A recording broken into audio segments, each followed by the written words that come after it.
Hi, good morning అందరికీ. First Ugadi శుభాకాంక్షలు.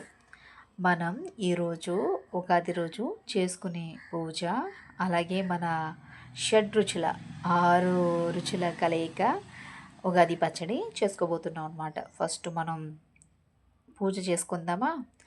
ముందు మార్నింగ్ ఉదయాన్నే లేవగానే మన గడపకి ఏదైతే ఉంది పసుపు రాసుకుని ముగ్గులు పెట్టుకుని పువ్వులు పెట్టుకోండి. లక్ష్మీదేవి చాలా సంతోషిస్తుందంట. మన గడపలకి ముగ్గులు చూసి హ్యాపీగా ఫీల్ అవుతుంది అని మన శాస్త్రాలు కొన్ని చెప్తున్నాయి అన్నమాట. మనకు కూడా మంచిది, మనసు ప్రశాంతంగా ఉంటుంది ఇంట్లో దీపం పెట్టుకుంటే. అలాగే ఇంట్లో పూజా విధానం నేను చేసుకునే పూజ మీకు చెప్తున్నాను. మీ ఇష్టం, మీ పూజలు ఉంటాయి కదా, ఒక్కొక్కరు ఒక వెరైటీ అన్నట్టు. నేనైతే ఫస్ట్ మన ముందు పూజించేది వినాయకుడిని కదండి. సో నేను ఆయన్ని ప్రతిష్ఠించుకున్నాను. సో ఒక గ్రీన్ మ్యాట్ తీసుకుని దాంట్లో శుభ్రంగా ఉతుక్కుని ఆరేసుకున్నాను. అది తీసుకుని దాని మీద వినాయకుడు ప్రతిమ ఉంచుకొని చిన్న విగ్రహం ఏం కాదు పెట్టుకోవచ్చు. దాని తర్వాత పువ్వుల డెకరేషన్ చేసుకున్నాను అన్నమాట. ఈరోజు ఉగాది సందర్భంగా నేను వినాయకుడిని స్మరించుకున్నాను అన్నమాట. విఘ్నాలన్నీ తొలగించి ఎప్పుడు ఆరోగ్యాన్ని ప్రసాదించి అందరినీ హ్యాపీగా చూడు, అందరూ బాగుండాలి, అందులో నేను ఉండాలని ఎప్పుడు నేను కోరుకునే ఫస్ట్ అదేనండి. తర్వాత స్మరించుకుంటానమాట. ఓం గం గణపతాయ నమః అని స్మరించుకుంటాను. ఆ తర్వాత దీపారాధన చేసుకుందాం అనమాట. ఫస్ట్ మనం దీపారాధన చేసుకోవాలి. దాని తర్వాత ఆయనకి ప్రసాదం పెట్టాలన్నమాట. బెల్లం ముక్క ప్రసాదం పెట్టుకున్నాను. అగరబత్తి వెలిగించుకున్నాను. వెలిగించుకున్న తర్వాత మనం చదువుకుందాం. దేవుడి శ్లోకాలు ఉంటాయి కదా, ఎవరికి వచ్చినవి. విష్ణు పారాయణం, లలితా పారాయణం, విష్ణు సహస్రనామం, మనం విఘ్నేశ్వర శ్లోకం, శుక్లాంబరదం విష్ణుం శశివర్ణం చతుర్భుజం ప్రసన్నవదనం ధ్యాయే సర్వ విఘ్నోపశాంతయే అని మనం చదువుకొని మనం పూజ ప్రారంభిద్దాం. స్వామిని మనసారా తలుచుకుని ఈరోజు ఉగాది సందర్భంగా మనం ఈ ఉగాది అనేది ఎప్పుడు 2025వ సంవత్సరంలో ఉగాది ఎప్పుడు వస్తుందంటే మార్చి 30వ తారీఖుని ఆదివారం పడిందనమాట. తెలుగు ఉగాది సంవత్సరం పేరేంటంటే శ్రీ విశ్వవాసునామ సంవత్సర పాడ్యమి తిథి ప్రారంభం. ముగింపు సమయం ఎప్పుడంటే ఇది 29 మార్చి 2025 శనివారం సాయంత్రం 4:28 మొదలుకొని 30 మార్చి 2025 ఆదివారం మధ్యాహ్నం 12:49 ముగుస్తుందన్నమాట మన ఈ ముహూర్తం అనేది. సో మనం ఈరోజు త్వరగా పూజ చేసేసుకుని త్వరగా ఆయనకి ఉగాది పచ్చడి కూడా చేసేసి పెట్టేద్దాం అనమాట. ఫస్ట్ మనం కొంచెం తెలుసుకుందాం. ఉగాది రోజున మనం శివాలయానికి వెళ్ళి శివుణ్ణి ధ్యానించాలంట. శివుణ్ణి కానీ లేదంటే లక్ష్మీనారాయణుడైన ఆయన్ని కూడా ధ్యానించాలంట. ఆ రోజు మార్నింగ్ లేవగానే తలస్నానం చేసి మనం వస్త్రాలు ధరించి బొట్టు పెట్టుకుని మనం టెంపుల్కి వెళ్ళేటప్పుడు ఆవుల్ని కూడా మనం పూజించాలంట. చాలా మంచి జరుగుతుందని మన గ్రంథాల్లో ఉందని మన చాగంటి కోటేశ్వరరావు గారు వివరించారనమాట. అది నేను మీకు విన్నవిస్తున్నాను. ఈరోజు ఆవులకి మేత వేయండి. అంటే అరటిపళ్ళు కానీ ధాన్యం కానీ ఏదైనా సరే గోదానం చేస్తే మన జన్మజన్మాల పాపాలు తొలగిపోతాయి అన్నమాట. సో ఈరోజనే కాదు, మీరు ఎప్పుడైనా పెట్టచ్చు. కానీ ఈరోజు చాలా ప్రత్యేకమైన ఉగాది పండగ, మనకి కొత్త సంవత్సరం అన్నమాట. అందరూ జనవరి 1 అంటారు, అది కాదండి. మనకి ఈ ఉగాది అనేది మనకి కొత్త సంవత్సరం అన్నమాట. తర్వాత నూతన సంవత్సరం ఆరంభం అనమాట మనకి. ఈరోజు తలస్నానం ఆచరించేసిన తర్వాత పంచాంగం కూడా మనకి గుళ్ళో చెప్తారనమాట. ఏ రాశి వారికి ఏంటి అన్నది, రాజ్యం, పూజ్యం, ధనం, వ్యయం, ఇవన్నీ చెప్తారనమాట. అవన్నీ వింటే చాలా మంచిది. మా అమ్మమ్మ ఇంట్లో అయితే మా తాతయ్య గారు వాళ్ళు తలస్నానం చేసి ఇంట్లో దండం పెట్టుకుని కొండెక్కివ్వరండి. 700 మెట్లు కోరుకొండ కొండెక్కి అప్పట్లో ఆ స్వామిది పంచాంగం పైన చెప్పేవారంట. ఆయన పూజించి ఆ పచ్చడి అందరికీ ప్రసాదంగా పంచిపెట్టి ఒక్కొక్కళ్ళది ఒక్కో రాశి వాళ్ళది చెప్తుంటే వీళ్ళందరూ వినేసి మధ్యాహ్నం భోజనం అక్కడే అన్నదానం కూడా చేస్తారండి గుళ్ళోని. అక్కడే తినేసి ప్రశాంతంగా ఇంటికి వచ్చేవారు అనమాట. ఆ కాలంలో అలా ఉండేది. ఆ పంచాంగం చెప్పేవారు అనమాట.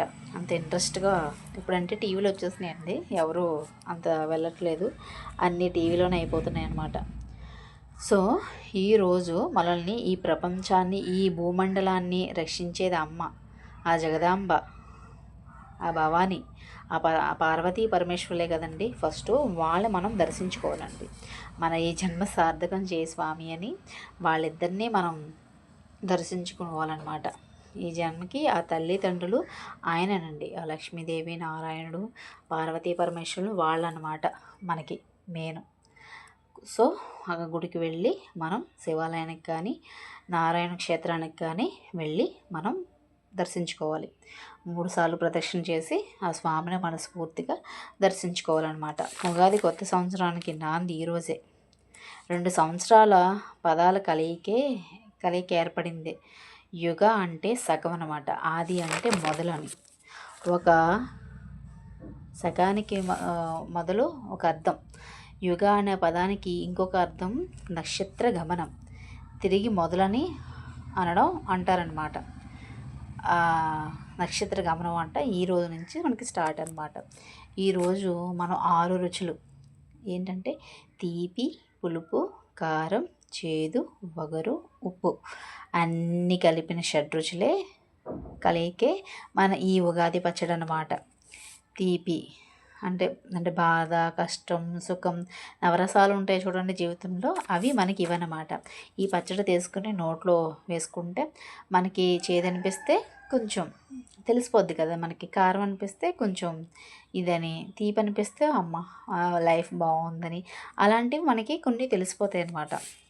సో మనం ఇవాళ ఉగాది పచ్చడికి కావాల్సినవి మీకు చూపించాను కదా. చింతపండుని ఇలా కొంచెం నానబెట్టుకొని పక్కన ఉంచుకోండి.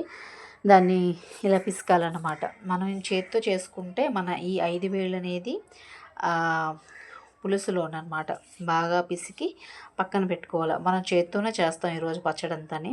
చాలా బాగుంటుంది. మీకు నచ్చితే వేరేగా చేసుకోవచ్చు. ఫ్రూట్స్ అన్నీ చాలామంది వేసుకుంటారు. సో నేను ఇవాళ ఏమీ లేదు, సింపుల్గా చేస్తున్నాను. 6 రుచులే కలయిక కాబట్టి నేను 6 రుచులే వేస్తాను అనమాట. కొంచెం చిక్కదనానికి మనం వేపిన శనగపప్పుని కొంచెం పొడి చేసి పక్కన పెట్టుకోవాలి. కొంతమంది మిరియాలు వాడతారు, కానీ నేను మిరియాలు వాడను. కారం వేసుకుంటాను. ఉప్పు, కారం, బెల్లం, చింతపండు, అరటిపండు, మామిడికాయ, వేపిన శనగపప్పు చాలండి. ఈ ఈ రుచులు అమోఘంగా ఉంటాయి అన్నమాట. చూసారు కదా. ఫస్ట్ నేను ఇలా ఒక బౌల్ తీసుకుని ఆ బౌల్లోని మనం ఒక అరటిపండుని తీసుకోండి. ఎక్కువ మందికి అయితే కొంచెం 4-5 తీసుకోవచ్చు. సో నేను ప్రసాదంలా తీసుకోవాలనుకుంటున్నాను కాబట్టి ముందు అరటిపండుని ఇలా చిన్నగా చక్రాల కింద కట్ చేసుకున్నాను అనమాట. అది కట్ చేసుకున్న తర్వాత మనం బెల్లం తురుముకుని ఉంచుకోవాలి. తురుముకుని ఉంచుకుంటే త్వరగా కరిగిపోతుంది అనమాట. లేదు అంటే కొంచెం పెద్ద ముక్కలు అయితే కరగడానికి టైం పడుతుంది. సో మనం బెల్లాన్ని తురుముకుని ఉంచుకుని మనం చేత్తో పిసుక్కుంటే త్వరగా కరుగుతుంది. అలాగే మనం మామిడికాయ ముక్కల్ని చిన్నగా కట్ చేసుకోవాలన్నమాట. మీ దగ్గర యాపిల్ కానీ, ద్రాక్ష కానీ, ఇంకా దానిమ్మ కానీ, ఆరెంజ్ కానీ ఇవన్నీ వేసుకుంటారండి. షడ్రుచులు అంటే అన్ని రకాలు వేసుకుంటారు. కానీ అది పచ్చడి అవ్వదండి, వేరేది అవ్వద్ది. నాకు అలా ఇష్టం ఉండదు. అన్నీ చిన్న ముక్కలు వేసుకుంటే అదొక టేస్ట్ వస్తుంది అనమాట. మనం ఇలా 6 రుచులతోనే చేస్తే ఇదొక టేస్ట్ వస్తుంది అనమాట. చూసారు కదా.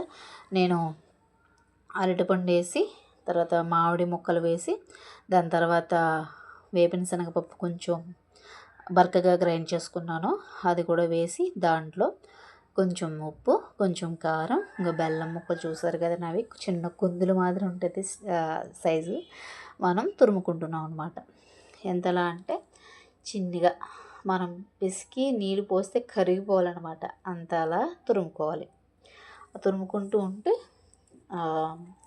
ఈ చింతపండు ఏదైతే ఉందో ఆ గుజ్జును అందులో పోసేసుకొని, చాలామంది కొంచెం ఎక్కువ పిండేసుకుంటారండి చింతపండు. ఎక్కువైతే పులుపు ఎక్కువైపోద్ది. ఇంక మన లైఫ్ అంతా పుల్లగానే ఉంటుందన్నమాట. మరీ తీపేసేస్తే మరీ తీపి బాగోదండి. అన్ని షడ్రుచులు సమానంగా ఉండాలి. నేను ఇవాళ చేసిన పచ్చడి సమానంగా ఉన్నాయి. నాకు ఒకటి ఎక్కువ లేదు, ఒకటి తక్కువ లేదు. నా మనసుకు అనిపించింది నేను చెప్తున్నాను అనమాట. నావి కారం ఎక్కువ లేదు, ఉప్పు ఎక్కువ లేదు, పులుపు ఎక్కువ లేదు, తీపి ఎక్కువ లేదు, వగరు కూడా లేదు. నేను తక్కువ వేసుకున్నాను అనమాట.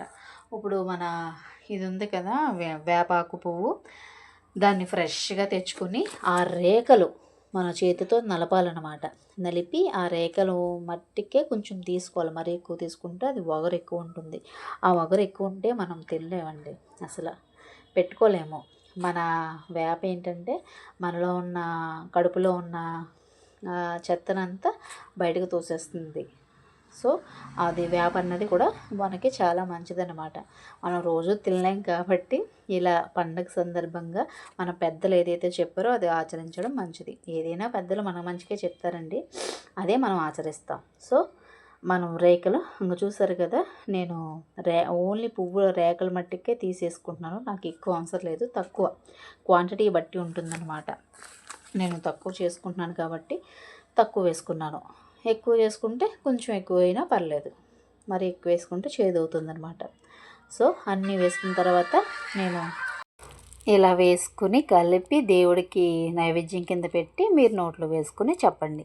దాని తర్వాత ఈరోజు రాసులు 12 రాసులు కదండి. మేషం, వృషభం, మిథునం, కర్కాటకం, సింహం, కన్య, తుల, వృచ్చికం, ధనుస్సు, మకరం, కుంభం, మీనం. ఈ 12 రాసులు ఆదాయం, వ్యయం, రాజపూజ్యం, అవమానం, ఇవి కూడా నేను చెప్తాను. ఫస్ట్ మేషం ఏమో ఆదాయం 2, వ్యయం 14, రాజపూజ్యం 5, అవమానం 7. వృషభం ఆదాయం 11, వ్యయం 5, రాజపూజ్యం 1, అవమానం 3. మిథునం ఆదాయం 14, వ్యయం 2, రాజపూజ్యం 4, అవమానం 3. కర్కాటకం 8, ఆదాయం, వ్యయం 2, రాజపూజ్యం 7, అవమానం 3. అలాగే మన కర్కాటకం ఆదాయం 8, వ్యయం 2, రాజపూజ్యం 7, అవమానం 3. సింహం ఆదాయం 11, వ్యయం 11, రాజపూజ్యం 3, అవమానం 6. అలాగే కన్యరాశి ఆదాయం 14, వ్యయం 2, రాజపూజ్యం 2, 6, రాజపూజ్యం 6, అవమానం 6. తులారాశి ఆదాయం 11, వ్యయం 5, రాజపూజ్యం 5, అవమానం 2. ధనుస్సు ఆదాయం 5, వ్యయం 5, రాజపూజ్యం 1, అవమానం 5. వృచ్చికం ఆదాయం 2, వ్యయం 14, రాజపూజ్యం 5, అవమానం 2.